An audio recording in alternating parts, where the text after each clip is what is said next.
مشرق اللہ کو پسند نہیں، وہاں باغی مسلمان بھی اللہ تبارک و تعالیٰ کو پسند نہیں۔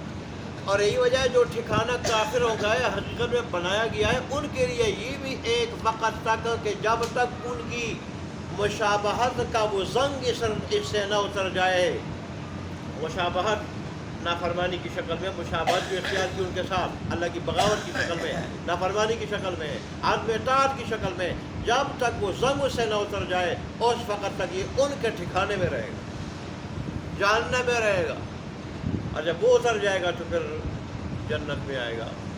تو اللہ کو پسند ہے اطاعت کرنے والا، فرمان بردار، اور اللہ تبارک و تعالیٰ کی نعمتوں کو اللہ نے جس مقصد کے لیے دی ہے اس مقصد میں استعمال کرنے والا۔ اس لیے اللہ نے فرمایا بے شک اللہ پسند نہیں کرتا ہر خیانت کرنے والے ناشکر۔ آگے پھر جہاد کی اجازت کی بات ہے۔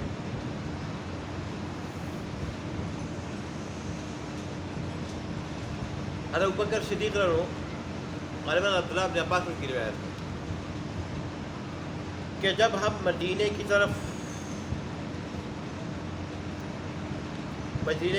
ہم نے ہجرت کی اور ہمیں اللہ نے مرکز دیا، تو اس وقت میرا خیال تھا کہ اب اللہ تبارک و تعالیٰ ہمیں جہاد کی اجازت دے گا۔ پھر جب یہ آیت اتری اُذِنَ لِلَّذِينَ يُقَاتَلُونَ بِأَنَّهُمْ ظُلِمُوا، پھر میں نے کہا کہ اب دشمن سے ہم ٹکر لیں گے، دشمن سے ہم ٹکر لیں گے، ہمارا ٹکراؤ ہوگا۔ جب اللہ نے اجازت دی پھر سن 2 ہجری میں بدر کی شکل میں، معرکے کی شکل میں وہ ٹکراؤ ہوا، مقابلہ ہوا، جس میں مسلمانوں سے کافر 3 گنا زیادہ تھے، لیکن اللہ نے ان کو بری طرح شکست دی اور ان کی کمر ہمیشہ ہمیشہ کے لیے توڑ دی۔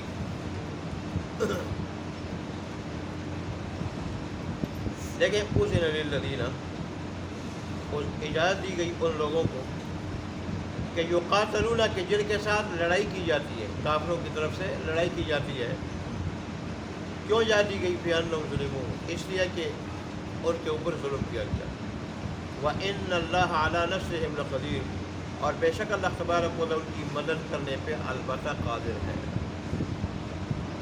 الَّذِينَ أُخْرِجُوا مِن دِيَارِهِمْ، وہ لوگ کہ جن کو نکالا گیا ان کے گھروں سے، بغیر حق نہ حق، ان کا قصور کیا تھا؟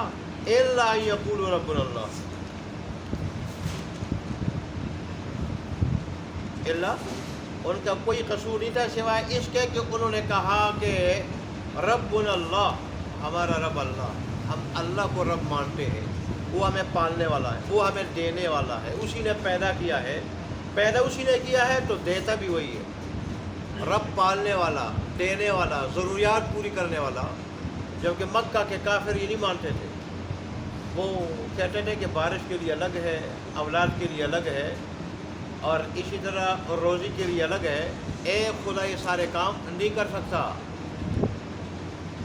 تو مسلمانوں نے کیا کہ نہیں، ایک خدا ہی یہ سارے کام کر رہا، وہ دنیاوی بادشاہوں کی طرح نہیں کہ ہر کام کے لیے الگ وزیر مقرر کر لے، مشیر مقرر کر لے۔ اس میں دنیاوی بادشاہوں میں یہ فرق ہے، دنیاوی بادشاہ نہ علم کلی رکھتے ہیں اور نہ وہ کامل طاقت رکھتے ہیں، اور اللہ کا علم بھی کلی ہے، اس کی طاقت بھی کامل ہے، لہذا وہ سب کی ضروریات جانتا بھی اور پوری بھی کر سکتا ہے۔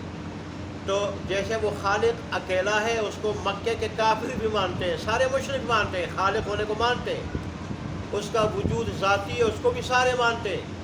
لیکن جب عبادت کی بات آتی ہے، اور عبادت کی مختلف شکلیں، جہاں رکوع سجدے کی شکل میں، نیاز کی شکل میں، وہاں حاجات مانگنے کی شکل میں بھی ہے، ضروریات مانگنے کی شکل میں بھی ہے، ما فوق الاسباب غائبانہ طور پر مدد مانگنے کی شکل میں بھی ہے۔ اس عبادت کی بات جب آتی ہے تو پھر کہتے ہیں اللہ کے لیے بھی جائز ہے اور غیروں کے لیے بھی جائز ہے۔ مسلمان کہتے نہیں، یہ عبادت صرف اللہ کے لیے،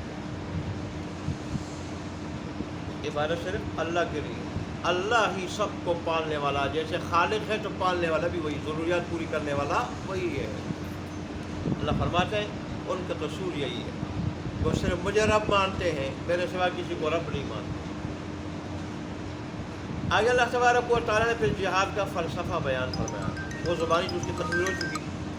اب دیکھیں اس میں وَلَوْلَا دَفْعُ اللَّهِ النَّاسَ، اور اگر اللہ تبارک و تعالیٰ کا ہٹانا نہ ہوتا لوگوں سے، بعضهم ببعض، بعضوں کو بعض سے، اگر اللہ تبارک و تعالیٰ کا ہٹانا لوگوں کو بعض سے یہ نہ ہوتا، بعض کے ذریعے بعض کو اللہ نہ ہٹاتے راستے سے نہ ہٹاتے، لَهُدِّمَ الصَّوَامِعُ، تو البتہ گرا دیے جاتے پادریوں کے خلوت خانے۔ پادری لوگ اپنے لیے الگ تکیے بناتے تھے، خلوت خانے بناتے تھے دنیا سے الگ تلگ ہو کے، وہ بھی کیا ہو جاتے؟ گرا دیے جاتے، اور اس کی تفصیل زبانی ہو چکی ہے۔ وَبِيَعٌ، اور اسی طرح عیسائیوں کے گرجے، وَصَلَوَاتٌ، اور اس طرح یہود کے عبادت خانے، ان سب نے اپنے اپنے وقت پہ جب صحیح دین پہ قائم تھے، انہوں نے کافروں کے خلاف جہاد کیا ہے، تب ان کے عبادت خانے محفوظ رہے۔ اور اب مساجد، مسلمانوں کی مسجدیں، اگر اللہ کی طرف سے جہاد کا حکم نہ ہو، جہاد کے ذریعے اللہ بعض کو بعض کے ذریعے کیا نہ کر دے، راستے سے ہٹا نہ دے، صفایا نہ کر دے، تو پھر مساجد بھی گرا دی جاتی، مسجدیں بھی گرا دی جاتی۔ کافر مسلمانوں کو عبادت کرنے، اس میں ذکر کرنے نہ دیتے۔ یذکر فی اسم اللہ کثیرا، جس میں اللہ تبارک و تعالیٰ کا کثرت سے نام لیا جاتا ہے۔ وَلَا يَنْصُرَنَّ اللَّهُ مَن يَنْصُرُهُ، اور یہ اللہ تبارک و تعالیٰ کا جو اصول ہے کہ جو بھی اللہ تبارک و تعالیٰ کے دین کی مدد کرے گا، اس کے رسول کی مدد کرے گا، تو اللہ اس کی مدد کرے گا، اللہ اس کی مدد کرے گا۔ اور دوسری جگہ آیا ہے کہ ان تنصروا اللہ ینصرکم، اگر تم اللہ کے دین کی مدد کرو گے اللہ تمہاری مدد کرے گا۔ وَيُثَبِّتْ أَقْدَامَكُمْ، اور اللہ تبارک و تعالیٰ تمہیں ثابت قدمی نصیب کرے گا، ثابت قدمی ہر موڑ پہ، دین پہ بھی، کافروں کے خلاف جہاد کرتے ہوئے بھی، جہاں بھی ثابت قدمی کی ضرورت ہوگی اللہ ثابت قدمی نصیب کرے گا۔ ان اللہ لقوی عزیز، بے شک اللہ تبارک و تعالیٰ بڑی قوت والا اور سب پہ غالب ہے، سب پہ غالب ہے۔ جس کے ساتھ اللہ ہو جائے اور جس کی مدد اللہ کرنا چاہے اور کر لے، تو پھر اس کا کوئی مقابلہ نہیں کر سکتا، نہ اس کو کوئی مغلوب کر سکتا ہے، نہ کوئی مٹا سکتا ہے، نہ ناکام کر سکتا ہے۔ مسلمانوں کے ساتھ اللہ ہے، لہٰذا یہ ہمیشہ کامیاب و کامران رہیں گے جب تک یہ کامل اسلام والے رہے۔ اللہ سبحانہ عمل کی توفیق۔